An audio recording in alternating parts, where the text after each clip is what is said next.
It's time to be unburdened by what has been spewed from the debate last night. Kamala versus Trump, dude.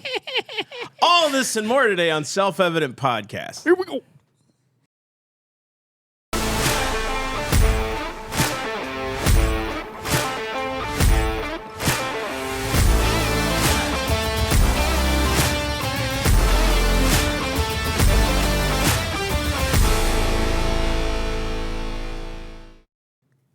Hello, everybody, and welcome to Self-Evident Podcast. You got Massey, you got Miguel. Hola. A recent convert from the border to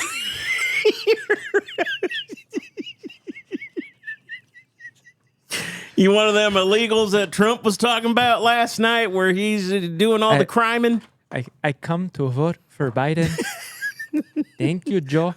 I have $5,000. I have free phone. I have license. I have everything. I was a mixture of Russia and Mexican there. They're Russian Mexicans. They're Russian and the Mexicans. Yeah. Hey. Anyways, guys, welcome to Self-Evident Podcast. You got Massey, you got Mike. Yep. If you have not done so yet, please share this video. We're encouraging you to share the video. It gets the views up. It gets all the comments out there. We're getting so many different comments, which is great. And it's reaching an audience that we can't. So if you can't support us financially, which I'm going to ask to do next, you can by sharing and liking this video on any platform that you're at right now. Second, go to theselfevidenttruth.com, theselfevidenttruth.com. You guys can find out exactly where we're going, what we're doing. We actually leave this weekend to do a 2-week preaching run in Texas. So we're going to be excited about that. We'll share all the details about that too. So if you guys want to help support that trip, you guys can. Go make a donation on our website. Also, you can just support us just because you want to support the good work that we do and our podcasts and all that stuff because it's you guys that keep us going. So thank you so much for supporting and sponsoring and doing all those things. We love you, and we will continue to spread the truth of Jesus Christ and how we can be good civic, responsible citizens out there in this country. So last night was It was interesting. It was... It was. It sure was. It was. Winners and losers. Everybody wants to know who won, who lost. I saw Geraldo Rivera this morning. He's always been against Trump, so he's like, he failed the whole time. He was just spitting rhetoric and blah, blah, blah, which he spits his own rhetoric every freaking time he gets on the camera. Who was it? What's his name? He was on Fox, old fella. Gosh, I'm seeing his face right now. Conservative commentator. Anyway, he was on too saying, Trump went off the rails with the whole dog thing and cat thing, which is ridiculous because it's been proven. Yeah. But the real winner and loser, the babies. Well, I'll just say this off crap. You guys know, You guys know where we're at with that issue, especially life. Neither one even talked about what abortion is. It's when abortion is. And that's dangerous. It's dangerous for even government officials to assume that they have the right to do that and to talk about when life begins or ends. Even when Trump pushed her on the extremes, she's like, no, I'm not that extreme. Yes, you are. And it's all the lies and all the rhetoric. So the ones who lost are the babies. And ultimately, who loses when the babies lose? We as the people, because God judges nations for this stuff. Yep. So winners, I don't know. Dude, it was a giant cluster to me, and I know Trump is always attacked, and the sad part, too. They didn't even bring up the assassination attempt. Isn't it? Isn't that stupid? I was talking with somebody this morning. We were texting back and forth, and it was like, "Isn't it funny that assassination attempt?" You really are. My brain fell out. Derp. No, it lasted a week. And then suddenly, we got to sweep that under the rug. And you're right. Didn't even come up. No, just move on forward. It's so crazy because, if that was Biden or Kamala, they'd have been on that for 20 minutes. Trump, how dare your rhetoric drive an assassination attempt? And again, it was, I agree, it was 3 against 1. They did their own fact-checking against Trump, not Kamala. They didn't even try to press her on what she said. And we got clips. So we'll go into that. But it was quite an ordeal. Lots of lies. And what it is they don't consider it lies. They consider it spinning truth. So it merits their favor. So I don't know what you guys thought. Comment down below what you guys think about all this. Who won? Who lost? And ultimately the babies lost. Yes. And I think that's where, and honestly, the American people lose if we can't even protect the babies. So that's where I'm at with it. I'm not saying Trump didn't do good. I think he did good. I think we know his positions as far as like not the abortion issue. I don't believe in that, what he believes, but when it comes to economy, you can't deny we were better under economy under him. If he sticks to those talking points, he'll win. You know what I mean? And He can't lose. People are right. Like he went in knowingly to a buzzsaw, and I know there's a lot of people who, he should have done this, he shouldn't have done that, he was weak on this.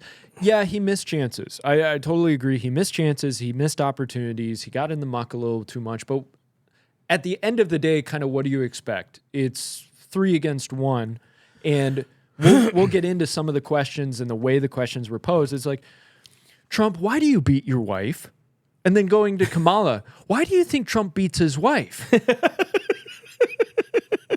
Because if I say I don't, right. You're lying. You're right. Liars. That's right. Then Kamala, why is Trump so just evil? Can you tell us why you think he's evil? So obviously, and we'll get into the moderators' questions, but I do want to point out, Kamala finally has issues on her website. She put out her policy. Finally, it only took September 10th's debate for it to come out. Truly, her website had no policies, but no they issues. did it because nobody could pick it apart before the debate. Right. What were they going to do? You know what I mean? So this is all strategic. I don't know if y'all can see it. I mean, you'd have to be dumb and stupid and blind, willfully, actually, to not want to see these things. And honestly, the left, being what the left is into large government, and there are useful idiots in that purpose. The right is falling into that same trap, I believe. You know what I mean? In a lot of ways, I say the right. The Republican right, even down to where the left is saying that Republicans are endorsing Kamala. Like she said, I had how many Republicans endorse me? They're not even real Republicans. You know what I mean? These guys were moderates at best, at worst, caged liberals. I find it funny that she said she had the endorsements from Dick Cheney and all these other people. And Dick Cheney just 12, 15 years ago was considered a war criminal. He was antithetical to the American ideals, all these other things, and all of a sudden it's like now that she gets the endorsement, Dick Cheney's like this bastion of liberty and hope and freedom for the Republican Party. Let's hit that. Let's let's go for roll it. that clip. We'll go ahead and hit that one. You talk about extreme. Mind you, let's pause this for a second. Mind you, she says talk about extreme because she's talking about the whole Springfield, Ohio stuff, which we'll get to. But Trump's saying, look, this is happening. And she looks at, isn't that extreme? Oh, my goodness. I don't have a whole lot of love for this woman outside of the love of Christ. That's about it. That's as far as it goes. Anyways, we'll continue. Here we go. She says, This is, I think, one of the reasons why in this election, I actually have the endorsement of 200 Republicans who have formerly worked with President Bush, Mitt Romney, and John McCain. Pause. Who have formerly worked with Bush, Romney, and McCain, which we all know were the worst of the Republicans ever. They were never even Republicans. They were shills at best. They're working for they're more liberal than any conservative. They don't stand for anything. They didn't actually. McCain really. I mean, it was. My goodness. There was so much to this. To say you worked with Bush. We were never for Bush. I remember when I first got into politics, we called out Bush right away. We thought he was a government shill. And people were like, oh my gosh, freedom, liberty, hope, blah. 10 years later, it was like, man, weapons of mass destruction, that was a lie. 20 years later, it's like, Bush was a terrible president. Patriot Act, what was that? And let's put this forward. Let's translate for Kamala Harris. The global cabal war criminals support me. That's her endorsement. She's got Romney, she's got Bush, she's got Dick Cheney. And wasn't it funny that John McCain was this horrible, evil, awful person while he was alive, but now suddenly the legacy of his son is just, it's heroic. And it's so funny to me, she is touting the fact that this whole group of establishment criminals a lot of them I would voice are criminals, are supporting her. And so that must be a good thing. But we'll continue. We will continue. Including the endorsement of former Vice President Dick Cheney and Congress member Liz Cheney. Yeah, because she's a great And one. if you want to really know Can we talk through this? the inside track, The audio levels Oh, cut weird. That's the only reason that I try not to do it.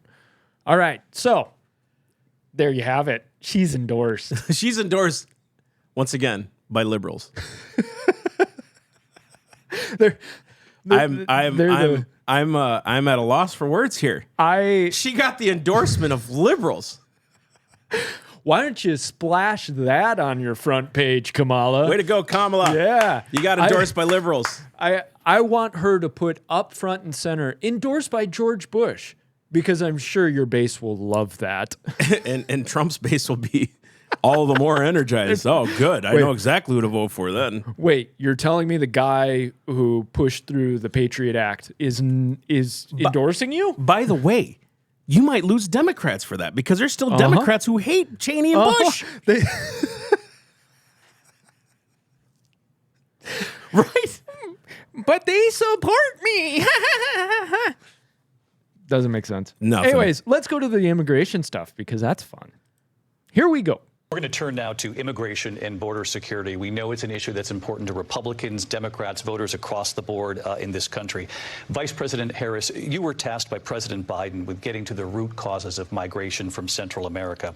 We know that illegal border crossings reached a record high in the Biden administration. This past June, President Biden imposed tough new asylum restrictions. We know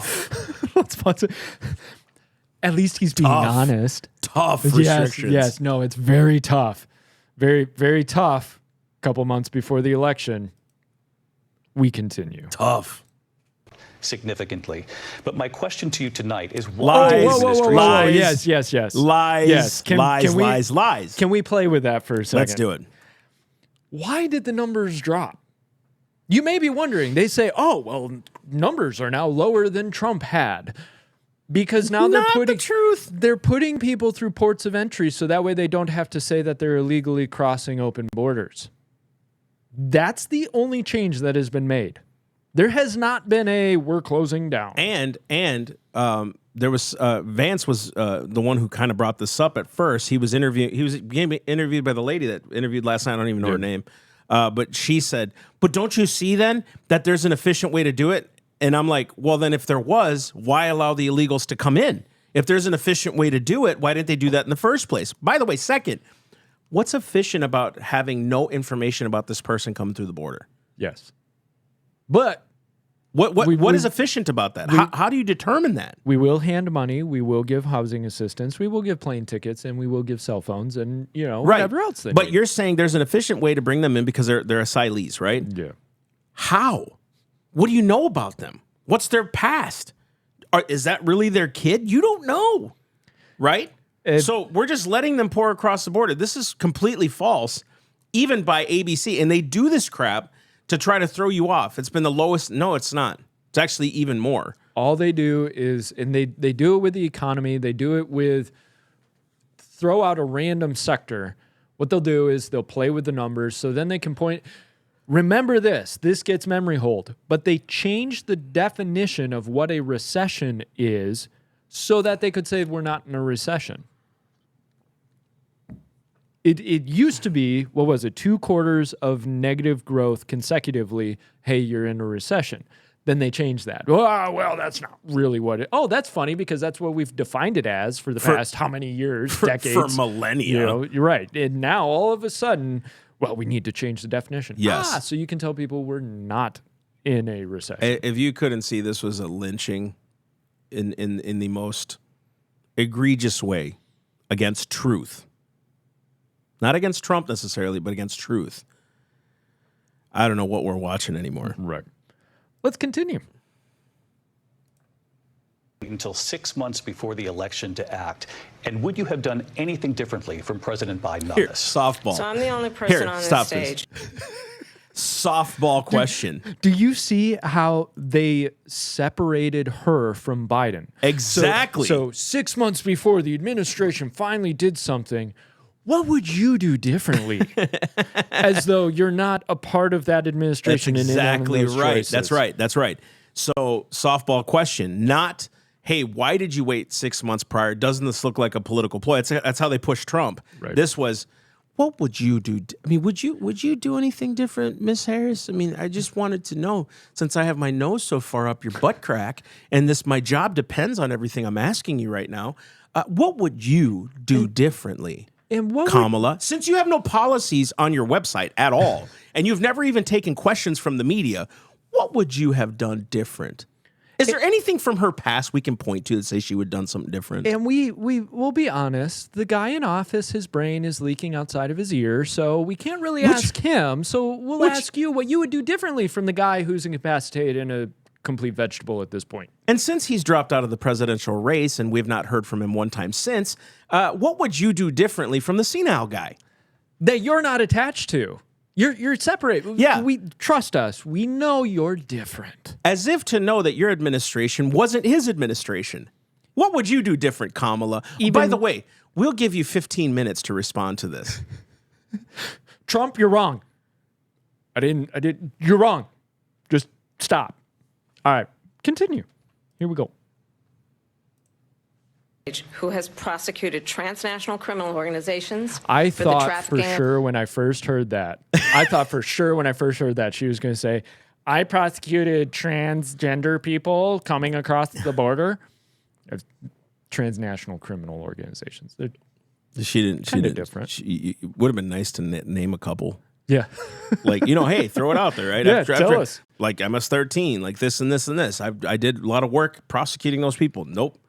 I prosecuted transnational criminal organizations.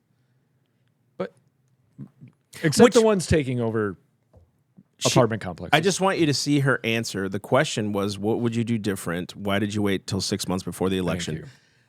She doesn't answer the question. Here we go. drugs, and human beings. And let me say that the United States Congress, including some of the most conservative members of the United States Senate, came up with a border security bill, which I supported. And that bill would have put 1,500 more border agents on the border to help those folks who are working there right now overtime, trying to do their job. It would. Hold on. Math time. 1,500 more border agents. Now, the border between America and Mexico, mind you, we also have ports of entry, and we do have a border with Canada, but we're going to ignore that for the moment. True. We have 1,954 miles of border between America and Mexico. So what you're telling me, Kamala Harris, is that now we will institute a whopping 0.75 border agents per mile. We would have brought 1,500 more border agents to the border because 30,000 immigrants are coming across every freaking minute, it seems like, right? I mean, come on. I'm exaggerating, okay? Don't fact check me there. It's an exaggeration. But seriously. No, but that's about in line what it was. 30,000. What is it? 30,000 or something per day. Per day, right? So it's like, we're going to institute 1,500 more border agents across the border. Extreme. You're all extreme. The border will be protected now. Anyways, here we go. Keep going. Allowed us to stem the flow of fentanyl coming into the United States. I know there's Yes, because that's the problem. It's the fentanyl, not the people bringing the fentanyl across. Continue. so That's many good. families watching tonight. That's a good point. Yeah, like She's not talking about the illegal aliens themselves and the criminal activity that they're doing. It's the fentanyl. The gun. Yes. It's not the criminal. It's the gun. Yes, we're getting fentanyl off the streets. Wow. Or you could stop the border. Cascade. Arrest them right there. Yeah. Go figure. All right, we'll continue. I know there are so many families watching tonight who have been personally affected by the surge of fentanyl in our country. That bill would have put more resources to allow us to prosecute transnational criminal organizations for trafficking in guns, drugs, and human beings. But you know what happened to that bill? Donald Trump got on the phone, called up some folks in Congress and said, kill the bill. And you know why? Because he'd prefer to run on a problem instead of fixing a problem. And understand, this comes at a time where the people of our country actually need a leader who engages in solutions. Whoa. Massey, I'll let you tee that one up. Trump got on the phone and called people. No one said, "Hey, could you square that with me? Like, what was that phone call? How did you know he made the phone?" No point of like reference to say, "Hey, was that true or not?" Right. And then she says, "This country needs a leader." We'll just let that one sit. Just let it marinate. Let it stew. You ask any person, Democrat, Republican, independent, a person who's not political, person who's political, what has Kamala done in her life that has benefited the Constitution, right? Or America itself? And they won't tell you a thing. They won't tell you a thing. Nothing. Right? There's no answers. They need a leader. This reminds me of President Obama.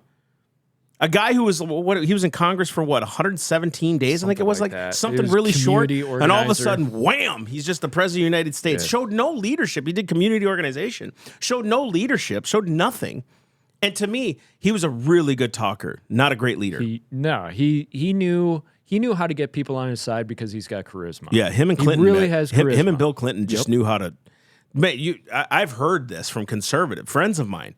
You meet Bill Clinton, it's like you want to be his friend. He's so kind and nice and just charismatic. He's got that thing about him, that likability.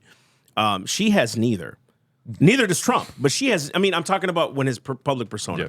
I've heard behind closed doors, he's actually a really cool guy. Pretty cool guy, yeah. I know I've heard some commentators say behind closed doors, he's very generous and kind and remembers you, remembers like your kids, like all that stuff. He's like a good dude. And I'm sure Kamala behind the scenes too is probably kind of nice.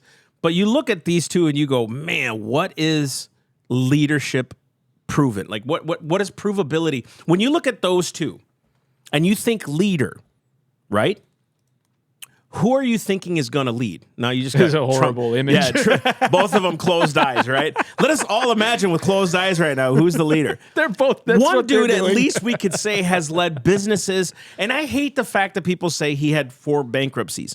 Dude, that is called the American dream. Did you That's ever, called the American dream. People fail and people succeed. Did you ever see John Oliver? He came out and he was like, he got $1 million and then he's only made 12 billion or whatever. If he would have put that in the stock market, it's like, you have no idea what it took him to take $1 million investment, which really isn't all that much in business, right?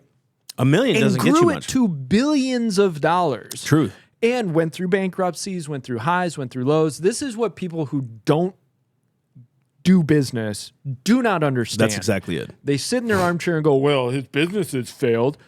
Yeah. Because he's out there trying. Yeah. You're not. So he tries and he fails. We would consider then Abraham Lincoln the greatest failure of American president in history. If there you you do go. look at his past, he failed all the time. There you go. You look at any person. To me, I trust those. Now, hear me out when I'm saying this.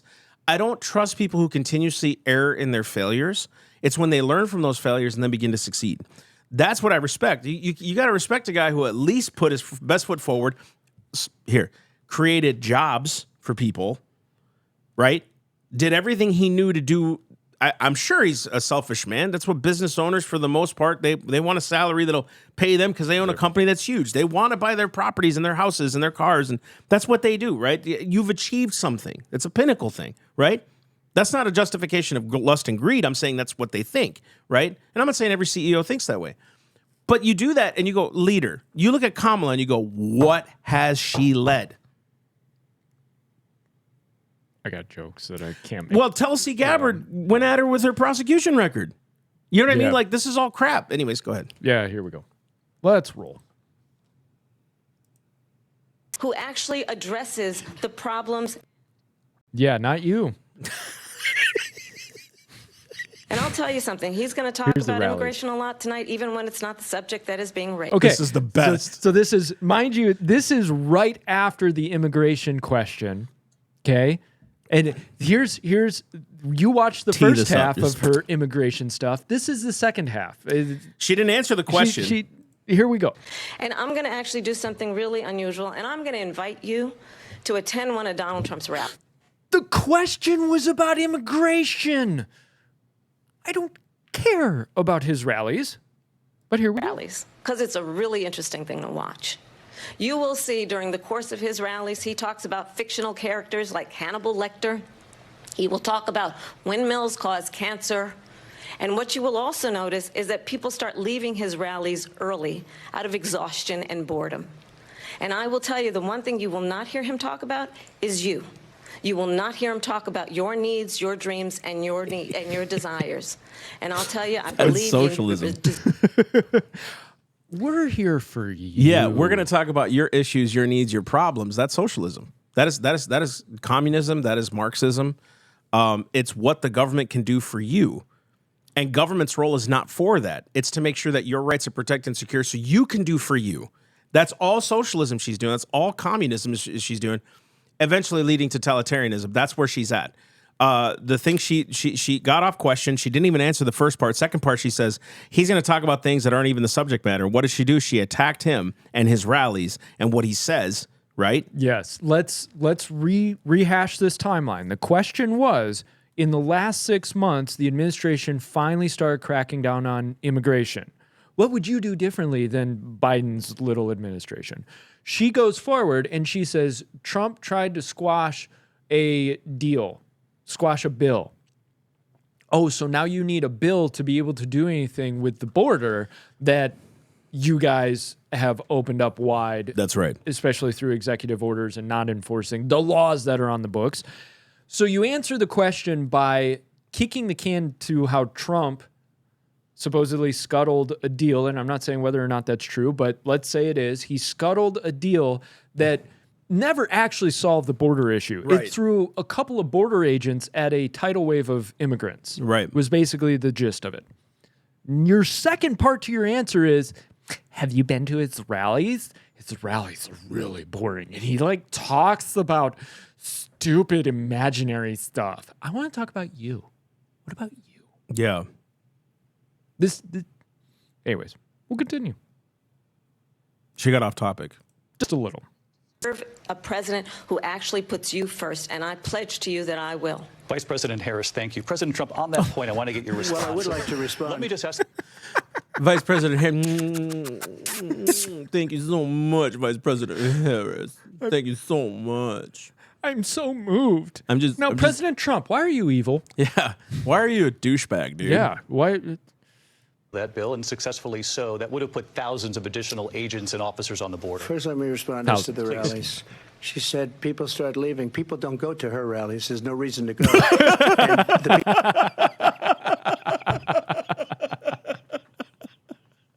Classic Trump, dude. Some people are Classic. oh, he got in the muck too much, and it's at some point you gotta just kind of throw the shade back.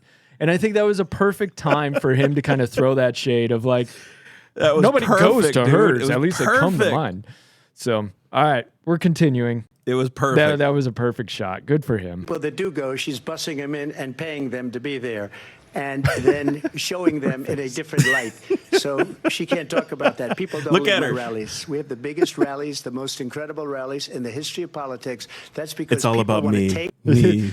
The greatest. I have the best rallies ever. The best ever. Even the illegals come to my rallies. I love the rallies. I love my illegals. I love my gays. I love Kamala loves me too. She just doesn't know it. Kamala would come if she was allowed. She'd be there too, but she couldn't be there because she was having her own where nobody came. It was sad. It was really like her birthday party when she was 12 years. Nobody showed. Nobody. She busses in people. Lots of crazy people. People that are bad people. There's rapists and murderers. There were some fine people there. There were fine people on both sides. Gosh, you got to give him A's for slamming. Man, he knows how to do that so good. All right, continue. their country back. Our country is being lost. We're a failing nation. And it happened 3.5 years ago. And what's going on here, you're going to end up in World War III, just to go into another subject. Not wrong. Pause button. All right. So we'll go to Springfield. ABC News did reach out to the city manager there. He told us there have been no So what are we talking about here? Let's just have a quick talk. Let's tee this a little off, chat. yeah. Yes. So what we're talking about here is, maybe you've seen the reports, maybe you haven't. There was a town, Springfield, Ohio, which had a massive influx of 20,000 Haitian migrants. and reports are that household pets are disappearing, and geese and ducks at the local parks are disappearing. And there are some reports that these animals have become barbecue on Haitian grills. Now, I like barbecue. never tried cat, but I think it'd be great. It tastes great. Cats are amazing. Trump cats is what I call them. It's Trump instead of Trump steak. It failed. It's okay because I've got Trump cat now. That's right. Trump cat, Trump dog. It'd be a Chinese restaurant. That's right. Sorry. So this whole situation, ABC, who's moderating, tries to fact check this situation. And this is what they say. reports of specific claims of pets being harmed, injured, or abused by individuals within the immigrant community. Well, All I've this, seen people on television. Let me just say here, this is the People on television say my dog was taken and used for food. So maybe he said that, and maybe that's a good thing to say for a city manager. I want to hit that point. Yeah, city manager, are you kidding? Right. So ABC, in their hard-hitting investigative journalist style, dials a phone and goes, "Hey, city manager, are dogs and cats being eaten by Haitians?" Right. So if a disaster happens in a city, do they go to the city manager and say, "Hey, how's the city looking?" Yeah. Or do they go to the people? Yeah. Hey, city manager, this whole thing that's under your watch that would really be a bad black Look on stain on you. Is this happening? And the city manager goes, No reports man. yet. No. Everyone's got their dog and cat, as far as I know. Ship shape, chicken in every pot, and duck and goose cat. Sorry, bye. Like they're gonna lie about that. Like they're gonna say the truth about, yeah, dude, we're having a problem here. And this is what tells me is I would not be surprised if that city manager is a Democrat, because if it's a Republican who's like, they are shoving these people down my city's throats, he or would say she would. There are issues. And if in case you're like, oh, but it's not actually happening. Minutes before the debate, 911 calls were leaked of people reporting migrants hunting down and taking geese from the local park. So it stands to reason that if they're yanking geese from a park, maybe they're yanking cats too. And in case you're like, no, this is isolated incident, it's been reported in Queens, animal sacrifices are on the rise with chickens and pigs being tortured in twisted rituals. Oh my gosh. This is great. Nothing to see here, folks. This is awesome. Just keep I mean, moving. again, this is that Trump minutia, right? He falls into these things, and I think it's good. He's saying that stuff, and I get what he's trying to do, but then he falls into the minutia, and it only gives them fodder because they're not going to promote anything that's extreme on their side, only what's extreme on his side. Yep. When you try to bring up the extreme, everyone who's a rational thinking person is going to say, yeah, I mean, there's some issues going on over there in Ohio. Anyone else on the left is going to say he's just extreme, he's crazy, he's nuts, and we're going to try to promote him as such. That's the problem I think he always falls into. Now, yes, I think that's a strategy for him, though. Because you remember that interview that Megyn Kelly just had with, what's his name? She was on some podcast with a bald dude. I forget his name. And she said, when they got into it, you know, she said afterwards, he was just the kindest, sweetest guy ever. And then he said, Megyn, wouldn't it be a shame if they weren't talking about us? And he walked away. So it's like, I think he does this so people talk about him. And he's very much the art of the deal type guy, right? Yeah. And the art of the deal is you put out the most extreme thing because then somebody has to walk it back. You got to walk it back. Yeah. So guess what? Trump is always in their minds. He lives rent-free, dude, rent-free, legs kicked up in the friggin' hammock, right? He's getting his grapes fed to him by all the Tahitian women in their heads. You know, like he's just living. My man's living. He don't even need to do nothing. Anyway. Just grab me a beer from the fridge. It's the greatest beer. It's Trump beer. It's the best ever. Just bring it back to me. Thanks. All right. So we're going to go to the abortion one. Let's go ahead and roll. This is where I think I think this has to be the biggest. To me, I'm not a single issue voter. To me, it's all constitutional and unconstitutional. But all these issues, the Constitution once wasn't even talked about. When you talk about the border issues, financial issues, you talk about abortion, none of it was constitutional, right? So ultimately, who loses is America. When you look at the debate itself and you look at it as an American citizen who knows the rights, who knows where rights come from, who knows the Constitution, who tries to do his best to warn people and to you and I and others that are out there listening to this, not once was the Constitution mentioned. And I've said this about every debate for the last 6, 7 debates that I'm talking about election cycles that I've been involved in. The Constitution is never mentioned. No. Never. What we can do for you, how much we want to throw at education, how much we want to throw at infrastructure, how much. Nothing about constitutionally, we've seen the rights of the people eroded. Nothing. It always boils down to what can we do for you, what we're going to do for you. So now abortion, which is murder, has now become a personal issue, no longer a spiritual or a constitutionally protected issue. It is now a personal issue. What you feel about this thing is how the course should be run. Mm-hmm. And that's where it becomes dangerous in politics. And I was just talking to Brittany last night. We were talking about some city issues.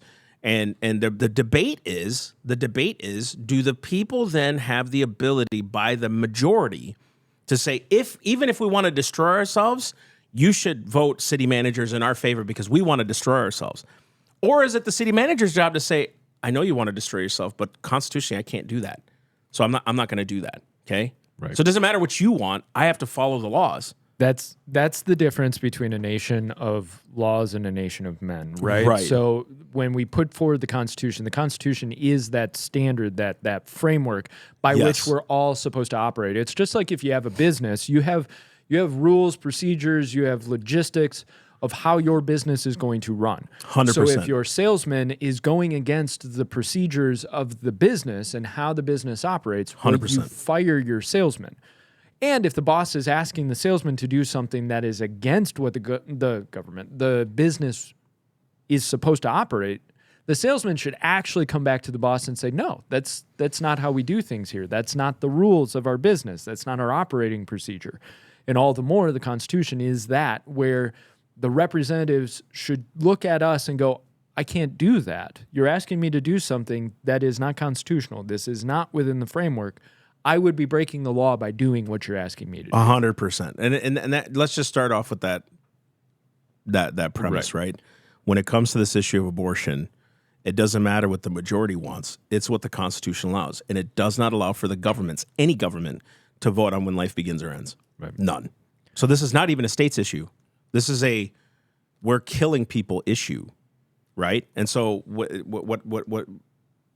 it's one of those things. Are we truly a republic based on laws, or are we a democracy, which is mob rule? Mm-hmm. And that's why they love the word democracy, because it's what you want, you people, you this. It's a nation of men. 100%, yeah. All right, let's roll this. And the other thing, you should ask, will she allow abortion in the 8th month, 9th month, 7th month? Come on. Okay, would you? Okay, I think that is so telling. You may have missed it because it was so obvious. Right. He says, would you allow abortion 9th month, 8th month, 7th month? And what you'll notice time after time after time is these people who argue for abortion without restriction, instead of standing on it, which you would do if you actually had conviction and clear conscience about what you were arguing for, she goes, come on, because she knows it's wrong. Exactly. If she thought it was okay, if she thought it was good, if she thought it was something to stand up for, she would. But instead, her response, come on. Right. So you discredit what he's trying to say by your body language and your facial expressions, which is demeaning. That's condescending. It's actually narcissistic is what you're doing. almost gaslighting, because what you're doing is you're by your interpretation and by your body language, you're disregarding someone's issue against you in favor of, shut up, don't listen to him. She never answered yes. That's exactly it. And she didn't do that all night. She didn't answer one question, right? She didn't answer. She kept on rhetoric. Even the first question that was posed, she went on this whole different thing. It was economy better or worse? She went on this whole different diatribe. And I think that's that narcissistic mentality that these Marxists play very, very soft and moderate. These totalitarians, they play soft and moderate to gain your confidence. And then they come in and rule with an iron fist. That's what they're... Dude, seriously, you can think I'm crazy. Read a history book, dude. Like, read a history book. This is literally craziness what's happening.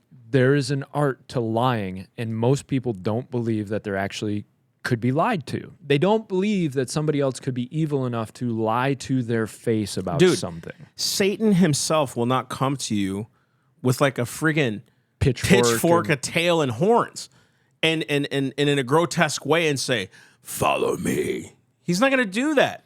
You know what's going to look like? Desires, lust, ambition. That's what he's going to look like. He's going to look like friends that mean you do you good and don't. He's going to look like maybe an alcohol or a drug or a pill that makes you satisfied for a season and then overtakes you. That's what sin does, and that's what these people are doing. Let's take that a step further. He will look like an angel of light. So he will be somebody who is feeding the poor and is giving money to the homeless and is somebody who's offering you goodness and taking care of you. He'll be that pastor that tells you, no, you're good, you're fine. He just shouldn't talk about government. We need to be passive Christians. Watch yesterday's podcast, by the way. Ooh, that one was shots fired. Here we go. All right, continue. One more time. Why don't you ask her that question? Why don't you answer the question? Would you because veto? Under Roe v. Wade, the question, you could do abortions in the 7th month, the 8th month, the 9th month, not true. and probably after birth. She's Just lying. look at the former governor of Virginia. The governor of Virginia said we put the baby aside and then we determine what we want to do with the baby. President Trump thing. Yeah, cut that one off quick. Let's President Trump, shut up. Kamala, do you have a response to his nasty question? We love you, Kamala. Go ahead, sweetheart. You have 25 minutes to respond. So notice what happened here. He raises that point. Kamala, she tries to twist it back to him about Roe v. Wade and dodges the whole concept. And then he doubles down. And this is true. The Governor Northam, former governor in Virginia, was on a radio program, and there are clips all over, and this is in context. It's true. Yep. He was asked about abortion for babies who were born. And he said, well, what we would do is we would make them comfortable, and then we would have a discussion about it. And Trump has brought this up several times for good reason, because he keeps pointing to, look, they're talking about the whole states issue thing. Right? Now, you know our position on that, but what he's saying is they keep talking about my state's issue. They're the ones that want unrestricted up to birth, and this guy was talking about after it's born, are we going to kill it? Because that's the abortion way. That's exactly it. And they're not rejecting this. No, they're not. They're not rejecting it. Because isn't New York too up to 9 months right now? Yeah, up to birth. Up to birth. Up to birth. They what was it? Didn't they celebrate that the same time that they were outlawing declawing cats? I'm pretty sure that was the same time. I think that was right. Yeah, because the cats marched in the streets. Cats' claws matter. So but now the cats have no claws to defend themselves against the Haitians. Right. Bro went there. Ow! Shots triple fired. All right, I think we kind of nailed this one to the wall. Abortion is this is goofy, man. So yeah, the moderators were moderators, experts. Experts. Let's talk about. You want to do the experts clip? Let's do it. Do it. All right, here we go. Was there bias by the moderators today? In y'all's opinion? Let's just look at body language. Look at the facial expressions of people when they're looking at Trump. There was clearly a bias against Trump in their faces. Let's take my other opinion. This is all my opinion. There's a little bit of a thumb on the scale when you ask one person 2 questions in a row as the primary question, and it's a softball question. That feels like bias to me. I would challenge them to tell me why that's not bias if I were in his situation. At the same time, we're seeing the commentators, they would be speaking at the same time President Trump was. So as he's trying to finish his answer, they would not only answer, they would keep talking as well. And you can tell, and I believe, if I'm correct here, the volume of his microphone might have been a little bit hotter than everybody else's. That's why he sounded so loud. He was speaking loudly. But I think you'll hear this when you listen back and forth. This is my opinion. Well, let me remind everybody that Scott's a Grammy-nominated music producer, so he knows a little bit about sound. So I pay attention to that stuff a little bit. He just lost his job. He sounded a little bit. He just lost his job. He's defending Trump. He's no longer producer. Yeah, you won't ever work in this I town have the greatest again. producers. For me, the best in Hollywood. Lost his job because he defended Trump. And I said, well, he's a great guy. He's a good guy. Finished guy, nice guy. Producers need rights. Starting my initiative, producers' rights. We're going to turn all mics great again.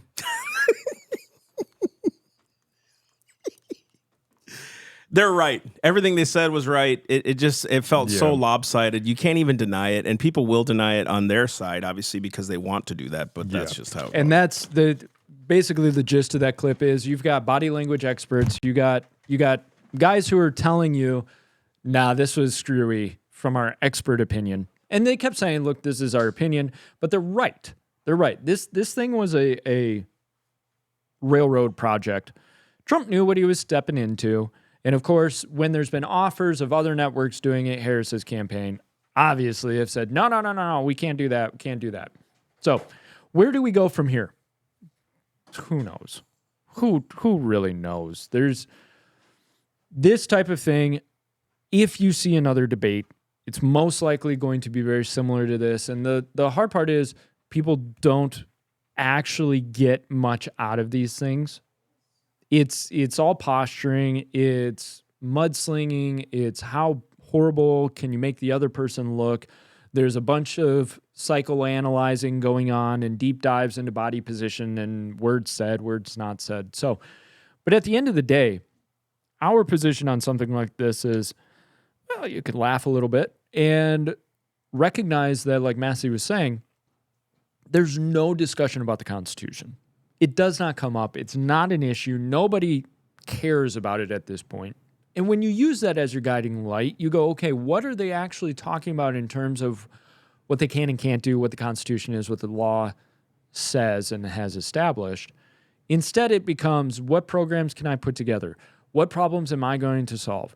What am I going to do for you? Because it's about you. It's not about the nation. It's about you. And it's kind of a sad state of affairs. But we hope you guys had fun. We had some fun. And do not forget, I'm going to put this up now. Don't forget, you can come to theselfevidenttruth.com. You can become a torchbearer. If you'd like to become a monthly sponsor, help us travel, help us minister to people, help us produce content like this, by all means, please go to theselfevidenttruth.com. Click that donate button. You can become a torchbearer today. Also, we've got merch on our website. We got t-shirts, we got some cool stuff. We got stuff you can look at. We're there for you. Stuff you can wear proudly. All right. Well, we will see you guys tomorrow. We love y'all. Y'all have a great day.